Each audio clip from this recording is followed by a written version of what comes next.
اللہ تعالی نے نسل انسانی کے بقا اور حفاظت کے لیے بہت زیادہ رشتوں کا اہتمام کیا ہے، اور ان تمام رشتوں میں سے اللہ رب العزت نے جو ایک بہت ہی بڑا رشتہ، نہایت ہی شفقت اور رحمت والا جو رشتہ ہے، وہ اللہ رب العزت نے والدین کا رشتہ عطا کیا ہے۔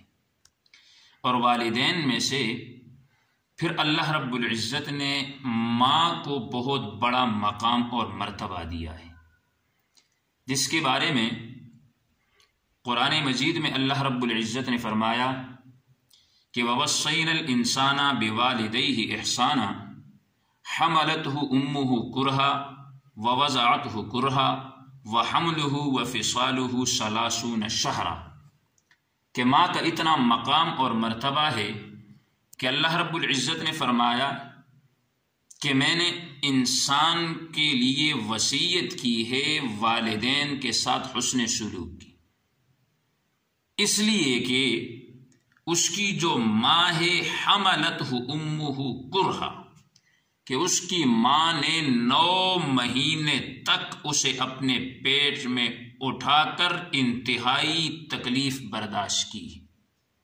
پھر دوسرے نمبر پہ فرمایا کہ وَوَضَعَتْهُ كُرْهًا، کہ جب اس کے پیدائش کا وقت آیا تو پیدائش کے وقت میں پھر اس کی والدہ، اس کی ماں نے بہت بڑی تکلیف برداشت کی ہے۔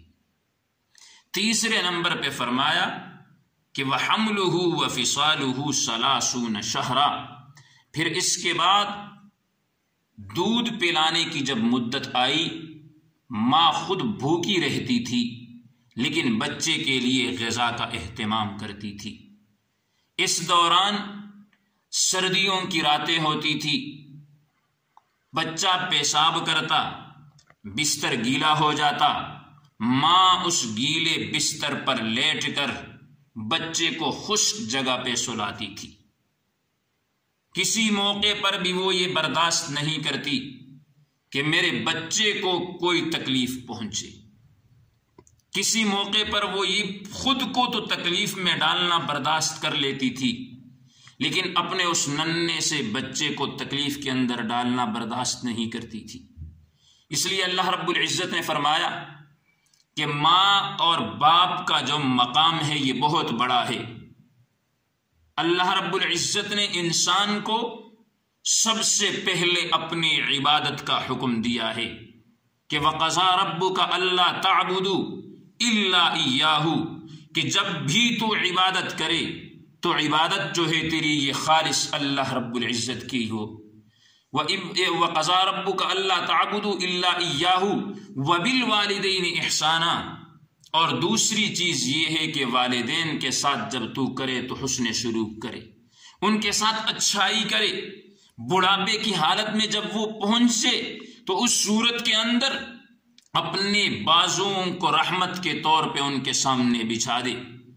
سرور کونین جناب محمد الرسول اللہ صلی اللہ علیہ وسلم ایک مرتبہ تشریف فرما ہے، حضرات صحابہ کرام بیٹھے ہیں، سامنے سے ایک بڑھیا عورت آتی ہوئی نظر آئی۔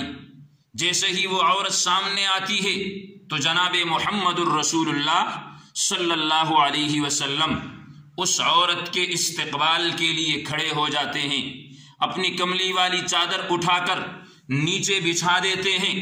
صحابہ کرام کو بڑا تعجب ہوتا ہے کہ وہ چادر جس کے بارے میں اللہ رب العزت نے یا ایھا المزمل کہا، جس کملی کے بارے میں اللہ رب العزت نے یا ایھا المدثر کہا، جس کملی کو صحابہ کرام چومنا سعادت سمجھتے تھے، اس کملی کو جناب محمد الرسول اللہ نے ایک عورت کے لیے بچھایا۔ جب وہ عورت بڑھیا آئی تو محمد الرسول اللہ نے اس کملی پہ بیٹھنے کا کہا۔ پھر جب وہ جانے لگی تو اپنی کملی اٹھا کے اپنے کاندھوں پہ رکھ دی۔ صحابہ کرام کو تعجب ہوا، صحابہ کرام نے پوچھا یا رسول اللہ یہ سعادت والی عورت کون ہے؟ تو پیارے پیغمبر جناب محمد الرسول اللہ نے فرمایا تم اسے نہیں جانتے، یہ تو میری ماں حلیمہ ہے، یہ تو میری ماں حلیمہ ہے۔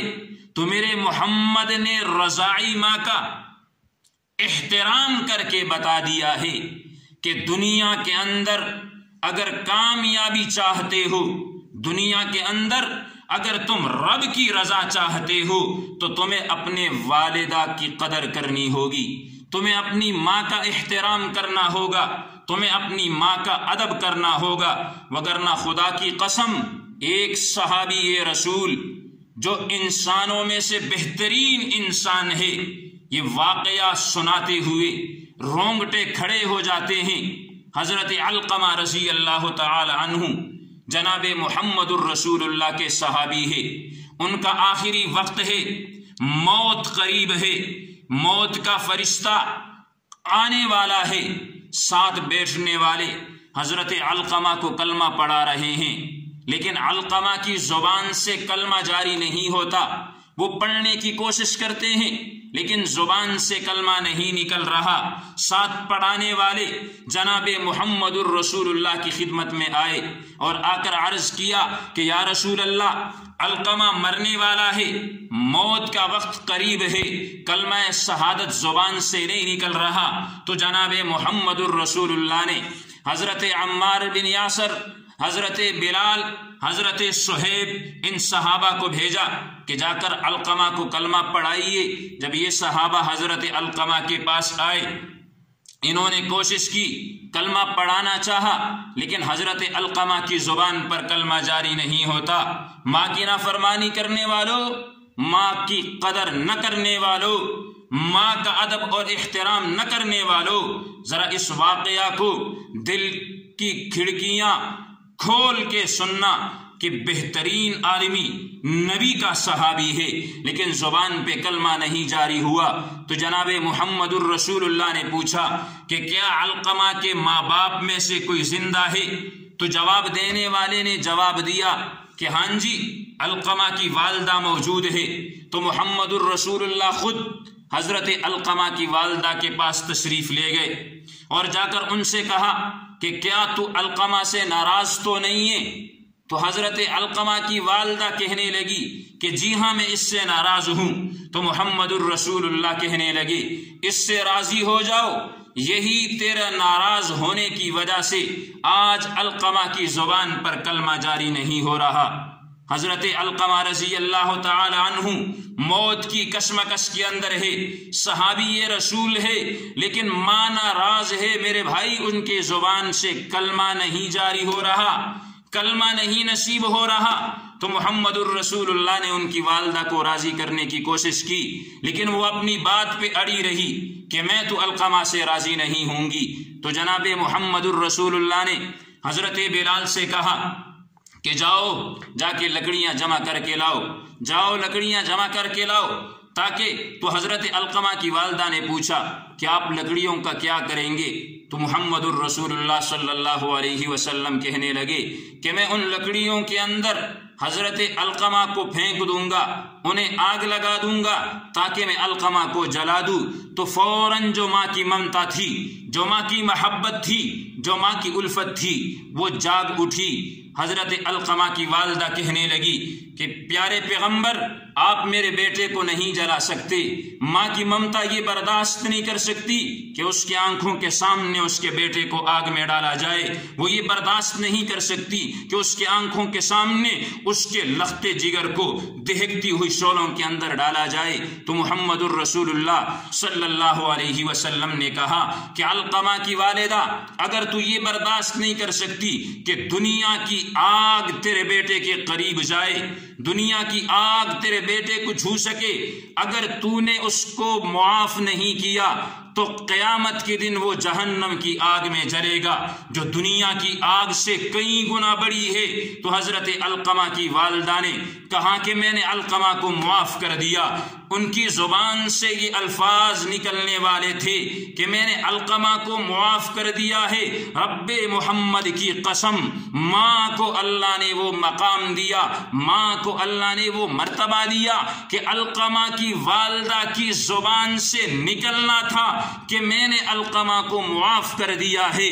تو جناب محمد الرسول اللہ نے صحابہ کو کہا کہ جائیے علقمہ کے پاس۔ تو جیسے ہی حضرات صحابہ علقمہ کے کمرے کی طرف جانے لگے، اندر سے آواز آئی کلمہ شہادت کی۔ حضرت علقمہ نے لا الہ الا اللہ محمد الرسول اللہ کلمہ پڑھ کے اقرار توحید کر کے اپنی جان جو ہے وہ جان آفری کر دی۔ تو اس لیے معلوم ہوا کہ ماں کا بڑا مقام ہے۔ اگر ماں ناراض ہو تو میرے بھائی دنیا کی زندگی میں سکون نہیں ہے۔ اگر ماں ناراض ہو عمر کے اندر برکتیں ختم ہو جاتی ہے۔ اگر ماں ناراض ہو تو مال کے اندر برکتیں ختم ہو جاتی ہے۔ اگر ماں ناراض ہو تو اولاد نافرمان ہو جاتی ہے۔ اگر ماں ناراض ہو تو زندگی سے سکون مٹ جاتا ہے، ختم ہو جاتا ہے، یہاں تک کہ موت کے وقت انسان کو کلمہ بھی نصیب نہیں ہوتا۔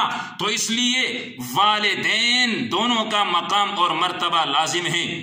لیکن میرے محترم، ماں کو اللہ نے بڑا مقام دیا ہے، ماں کی شان بہت زیادہ ہے۔ انسان ساری زندگی کوشش کرتا ہے، نماز پڑھ کر انسان ساری زندگی کوشش کرتا ہے میں نماز پڑھوں، میں روزہ رکھوں، میں حج کروں، میں ذکر کروں، میں قرآن کی تلاوت کروں، اور مقصد صرف یہی ہے کہ مجھے جنت مل جائے۔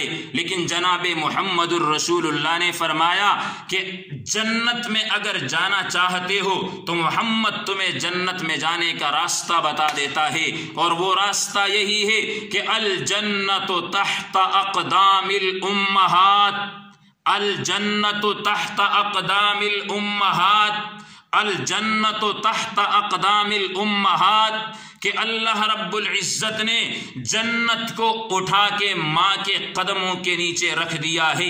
اگر تو جنت میں جانا چاہتا ہے تو آ، اپنے ماں کے قدموں میں آ، ماں کی خدمت کر، ماں کا فرمانبردار بن، تو خدا کی قسم تو نماز پڑھے گا تجھے سکون ملے گا، تو حج کرے گا تجھے سکون ملے گا، تیری زندگی میں سکون آ جائے گی۔ ماں کی خدمت کرے گا تو اس خدمت کے بدلے میں اللہ رب العزت تجھے جنت عطا فرما دیں گے۔ اللہ رب العزت سے دعا ہے کہ اللہ تعالی ہمیں اپنے والدین کا ادب اور احترام کرنے کی توفیق عطا فرمائے۔ وآخر دعوانا الحمد للہ رب العالمین۔